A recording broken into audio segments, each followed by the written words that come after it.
وہ اس کی پرفارمنس جو تھی وہ میاں نواز شریف کی پرفارمنس سے کہیں بہتر تھی. میاں نواز شریف تو 100% انحصار کرتے تھے اسحاق ڈار پہ.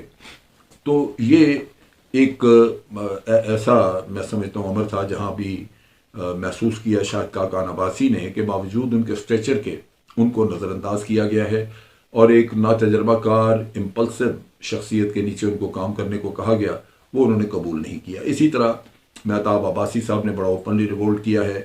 مفتاح اسماعیل صاحب پہلے ہی، کیونکہ یہ پارٹی اپنی پارٹی کو ایک خاندانی اثاثے کے طور پہ چلاتے ہیں، تو اسحاق ڈار بڑا انوانٹڈ ایک ایسا آدمی جو بڑا کنٹروورشل ہے، اس کو بھیجا گیا صرف اس وجہ سے کہ اپنی فیملی کے کام شام نکلوا لیے جائیں. مفتاح اسماعیل کو ہٹا دیا گیا، سو مفتاح اسماعیل بھی بغاوت کر کے باہر کھڑے ہیں. اب ان حالات میں کیپٹن صفدر کی بات کہ مریم فوری طور پہ وزیر اعظم نہیں بن سکتی، وہ ایک وزن رکھتی ہے. اس کے دو پہلو ہیں. ایک تو یہ پارٹی کے اندر کا پہلو جہاں ہمیں نظر آتا ہے کہ پارٹی میں مریم کو وہ سپورٹ حاصل نہیں ہے جو کہ نواز شریف کو تھی. دوسری طرف یہ ہے کہ عوام میں مقبولیت، یہ واضح نظر آتا ہے کہ باہر عمران خان کی یا پی ٹی آئی کی مقبولیت کہیں زیادہ ہے. ہم نے پی ٹی آئی کے عام لیڈرز جیسے بھی مراد سعید ہے، محمود خان وغیرہ ہیں، ان کے استقبال دیکھیں، جس طرح پبلک ان کو ویلکم کر رہی ہے، پبلک کی محبت اور ان کی اٹریکشن نظر آتی ہے.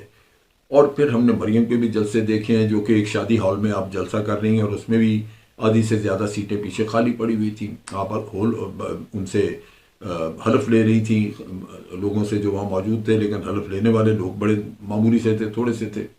تو ان چیزوں سے نظر آتا ہے کہ عوام کی سپورٹ ان کو نہیں ہے. پھر اس کے علاوہ جو پرفارمنس ابھی آپ دیکھ رہے ہیں ان کی گورنمنٹ کی، P M N lead government کی، جس میں اس وقت 85 کے قریب وزراء آ گئے ہیں، تو وہ پرفارمنس بھی اتنی خراب اور اتنی گندی ہے کہ آپ یہ سمجھ لیں کہ عوام صرف نفرت کا اظہار کر سکتے ہیں اور کچھ نہیں.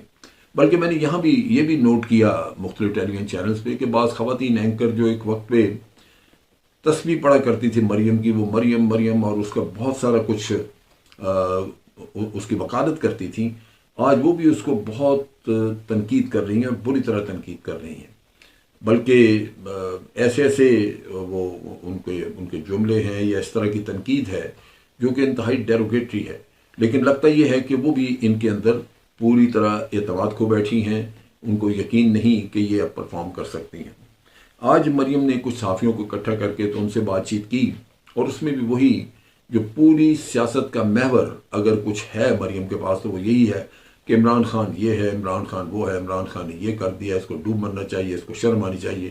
اس کے علاوہ کوئی ایسی چیز نہیں ہے جو کہہ سکیں. کہتی ہیں کہ ہم عوام کے ساتھ ہیں، عوام ہمارے ساتھ ہیں، لیکن جو عوام کا حشر ہو چکا ہے یہاں پہ، وہ اس لحاظ سے تو وہ سوال ہی پیدا نہیں ہوتا کہ وہ ساتھ ہوں.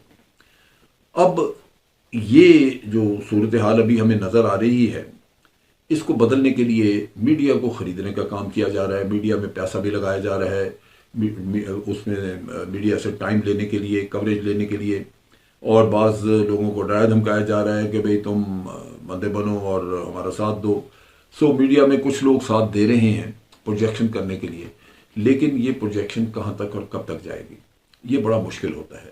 اگر آج پی ڈی ایم کی گورنمنٹ کی پرفارمنس ہی کچھ اچھی ہوتی، آج اگر اکانومی کا یہ حشر ان کے ہاتھ سے نہ ہوا ہوتا تو کچھ نہ کچھ چانسز تھے کہ ان کو کوئی لوگ ووٹ دیتے. لیکن اب حالات ایسے ہیں کہ میرا نہیں خیال کہ اس سٹیج کے اوپر جو مریم کی لانچنگ کی گئی ہے، جو میاں صاحب نے اپنی خواہشات پوری کرنے کے لیے ملک کو بکرا بنا کے ذبح کرنے کی خواہش ظاہر کی ہے، وہ ملک میرا نہیں خیال کہ مزید متحمل ہے اس چیز کا، اور نہ ہی پاکستان کے عوام چلنے دیں گے. لگتا یوں ہے کہ ایک شعر ہے، حسرت ان غنچوں پہ ہوئی جو بن کھلے مرجھا گئے. لگتا یہ ہے کہ یہ غنچہ بن کھلے ہی مرجھا جائے گا، کیونکہ وقت بہت ہی نازک ہے ملک کے اوپر بھی اور اس پارٹی کے اوپر بھی، جو کہ انٹرنل اندرونی انتشار کا بھی شکار ہے اور بیرونی طور پہ عوام کی نفرت کا شکار ہے. اب تک کے لیے اتنا ہی. افواج پاکستان زندہ باد، پاکستان پائندہ باد.